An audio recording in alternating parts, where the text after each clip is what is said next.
Hi everyone, it's Sophie Petzabine here, the Sleep Genie from shuteye.co.uk. I'm good to see you. I'm going to be chatting to you this morning about my own experience with my daughter and what's been going on with us recently, and a bit of a story about the circus and a behaviour expert. So what's been going on? Because I thought it would be really useful for you guys to sort of hear that, as a sleep expert, I still have sleep challenges with my own daughter as well. Not very often, so you'll be pleased to know. But yeah, recently we have. So what's been going on? The last, I guess, a couple of weeks or so, we've seen more resistance from her for her bedtime and nap time. Really, she's just over 2.5, but this has sort of coincided with some changes in her behaviour, being lots of general normal toddler behaviour, very strong-willed, lots of no's, I don't want to, I don't like it, don't make me mummies. All very normal stuff, but I guess it's sort of ramped up a few levels recently. And I think that a lot of it is down to the fact that I'm 31 weeks pregnant now, and so she senses some changes going on. She's a very sensitive little girl. But there has been a lot, and being completely honest with you, she has been pushing me to my limits, and I probably haven't been dealing with her behaviour in the way that I should or I could. But I'm not a behaviour expert, and and she's a toddler, and this is, stuff that is new to me in terms of being pregnant and, looking after another child as well. Her sleep, as I say, has been affected. Lots of resistance. I don't want to go to sleep. Don't make me. I'm not tired, even though she's absolutely exhausted.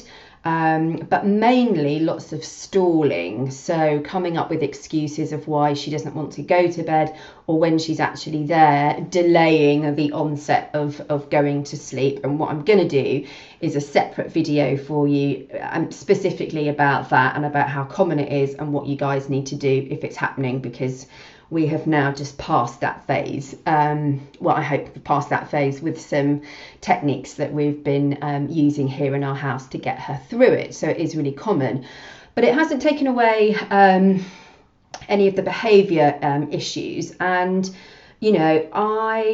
I struggled with her sleep, obviously, when she was born for a long time, and I really struggled with feeling like a failure. And I mentioned this in a recent video that I did about what I'm going to do differently with baby number 2, and asking for help was one of those things.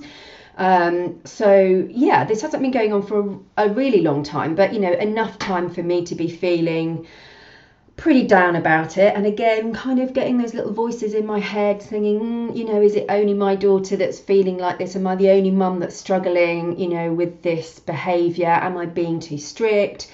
Am I not being strict enough? Am I being consistent? And obviously it's caused some tension at home with my partner, because we are on maybe different pages or different approaches when it comes to her behaviour. So we really feel like we need a united front. So because of my past experiences, I'm absolutely open to getting people to help me when I'm struggling with something. So recently the choice came, not the choice really, it came down to this weekend that she was really pushing me to my limits, and I was just feeling that I couldn't cope with it. I was really hoping to take her to a circus this weekend, because it was just one of the last shows. And actually, I was thinking about it, thinking, yeah, we would have a lovely time at the circus, and she would really enjoy it, and I would have a nice time, and the whole family would have a nice time.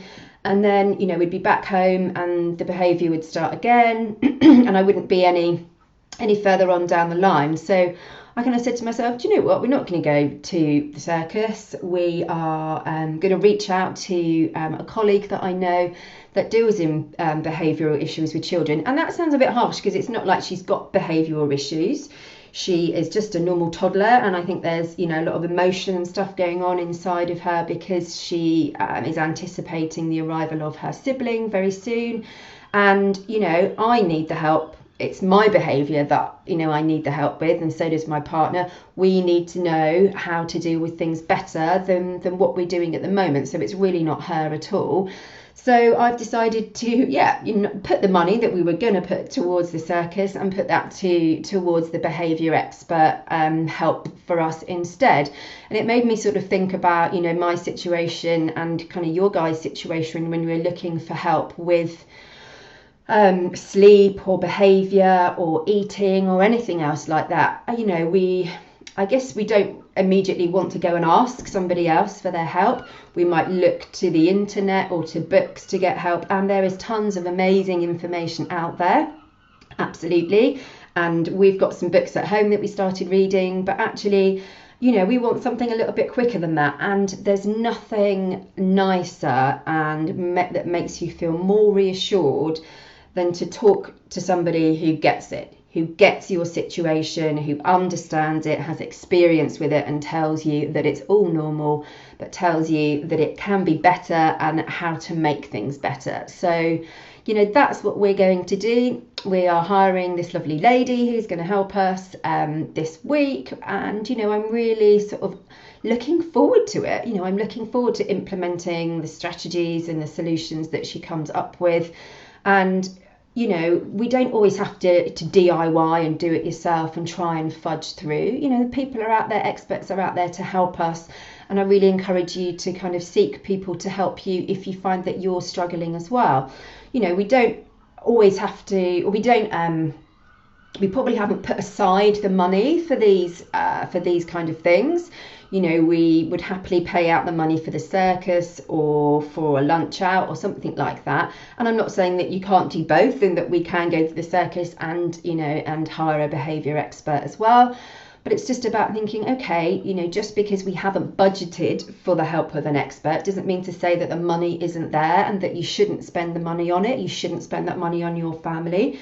You know, it's just spending it in a different way. You know, you can still do the circus and hire the sleep expert or the behaviour expert, or you can just choose to prioritise one over the other in a certain month. So I just wanted to share that with you because, you know, I am a mum. I have been there with the sleep. I don't have, you know, those issues anymore, but I still have other issues as well, you know, behaviour.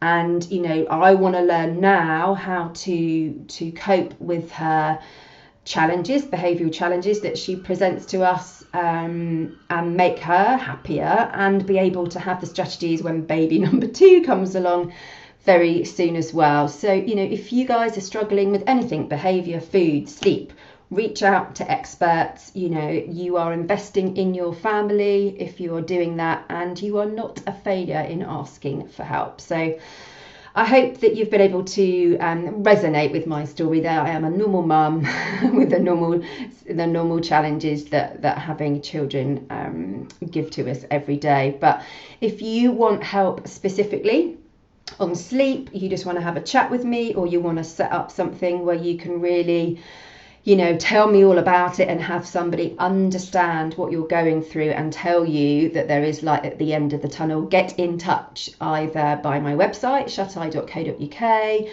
or my Facebook group, which is Shut Eye Sleep. You can go on there and can book in one of my sleep strategy calls directly into my calendar, or just, you know, hit me up with a message and say, this is what's going on. I'd really appreciate a chat and to see what we can do to help you. But I hope that's helped. Get in touch. Don't feel a failure. You are doing brilliantly, mums and dads. All right, speak to you soon. Bye.